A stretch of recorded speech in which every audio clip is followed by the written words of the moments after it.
स्त्रियों के कुछ लक्षण होते हैं जो अगर उनमें ये गुण पाए जाते हैं तो वह जिस घर में जन्म लेती हैं उस घर का तो उद्धार करती ही हैं, फिर जिस घर में वह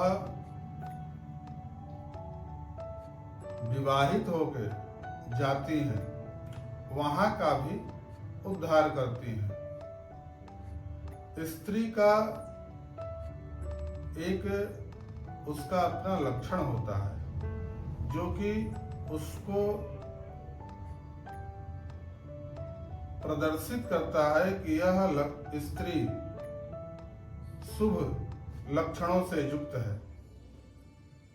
अगर किसी स्त्री में यह दिखे तो आपको यह समझना चाहिए कि यह स्त्री सौभाग्यशाली है और यह स्त्री जिस घर में जाएगी वहां का वृद्धि होगा और वह अपने उस कुल का, अपने पिता के कुल का और अपने पति के कुल का, दोनों कुल का सम्मान बढ़ाएगी और दोनों कुल का उद्धार भी करेगी।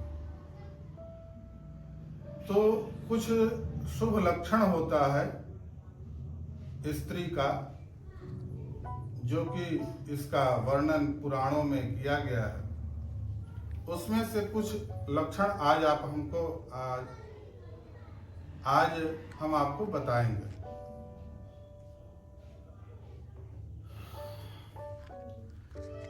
जिस स्त्री का सौम्य शरीर हो, सौम्य उसका स्वरूप हो, देखने में आपको देवी का स्वरूप दिखे, वह स्त्री सौभाग्यशाली होती है। अब आपको लगेगा कि देवी का स्वरूप तो हर स्त्री में दिखता है, उसमें कुछ और चीज है जो कि उनके स्वरूपों का वर्णन करता है कि जिसके वाणी से अगर कोई दुखी ना हो, जिसका वाणी हमेशा मधुर हो, जिसके वाणी से आसपास के लोग भी और उसके घर के लोग हमेशा प्रसन्न रहते हो, वह देवी का स्वरूप माना जाता है। फिर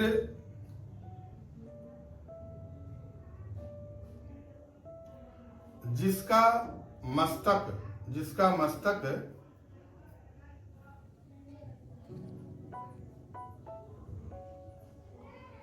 उसका चमकता हो, मस्तक चमकता हो, वह भी लक्ष्मीवान होती है।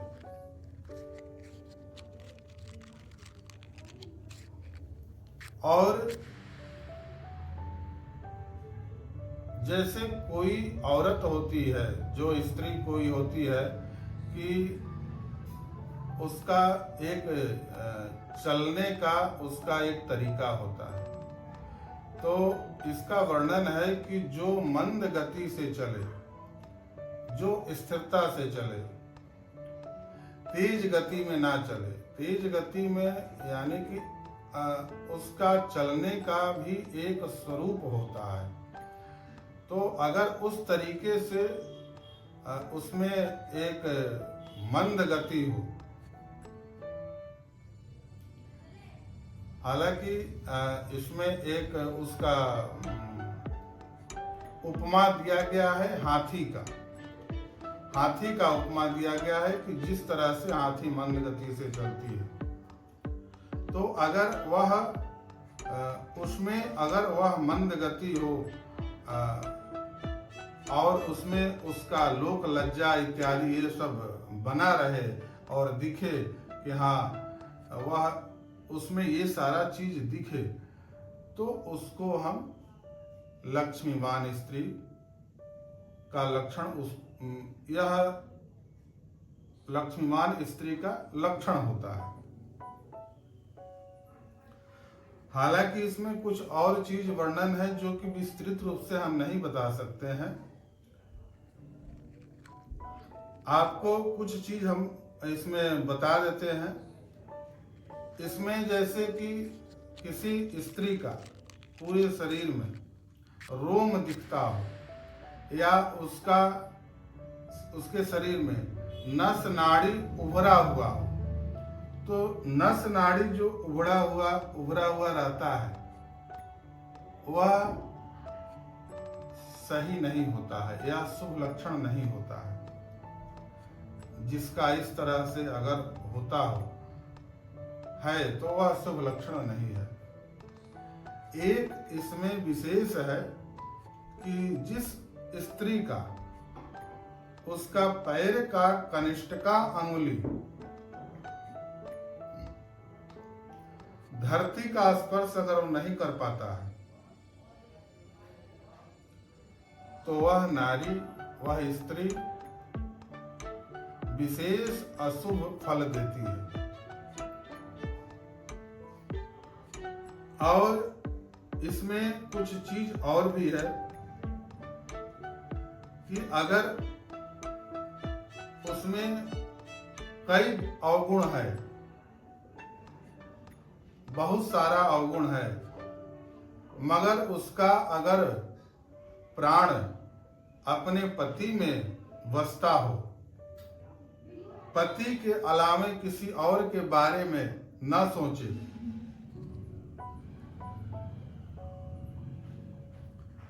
तो वह स्त्री पर इन सारे लक्षणों का कोई प्रभाव नहीं पड़ता है।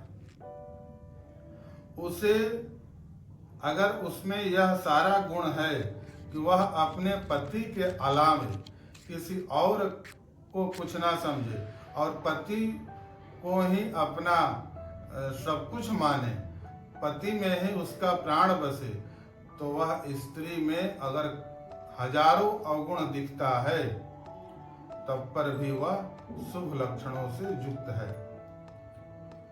और यह इसका वर्णन है कि अगर उसमें ये सारा गुण अगर रहता है, पति को ही अपना सब कुछ माने, पति को अपना प्राण से अधिक माने, प्राण से प्रिय, तो उसको जो भी स्त्री में अशुभ लक्षण दिखता है वह सारा शुभ में परिवर्तित हो जाता है।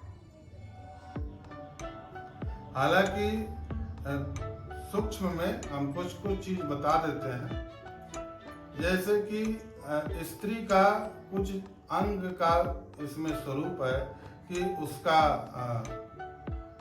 जो स्वरूप है वह किस तरह रहना चाहिए। तो उसका स्वरूप इस तरह से रहना चाहिए कि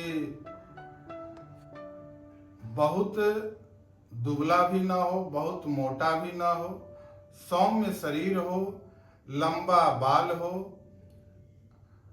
उसका जो नेत्र हो वह भी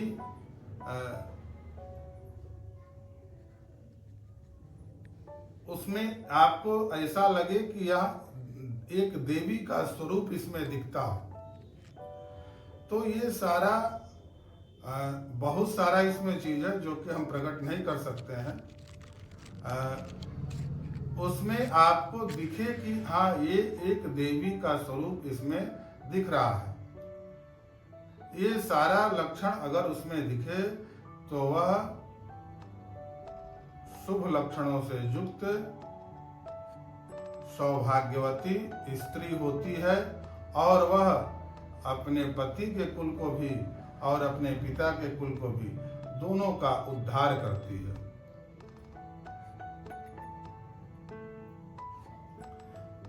कुछ इसमें जो चीज है कि अगर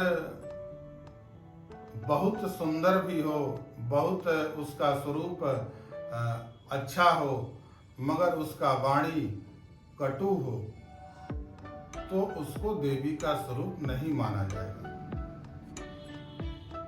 जिसके वाणी से हर व्यक्ति दुखी होता रहे, हर व्यक्ति उसके परिवार के सदस्य का हर व्यक्ति दुखी होता रहे, तो उसको शुभ लक्षणों से युक्त नहीं माना जाएगा। शुभ लक्षणों से युक्त होने के लिए उसके पास धैर्य हो, मधुर वाणी हो और सबको समेट के रखने वाली हो।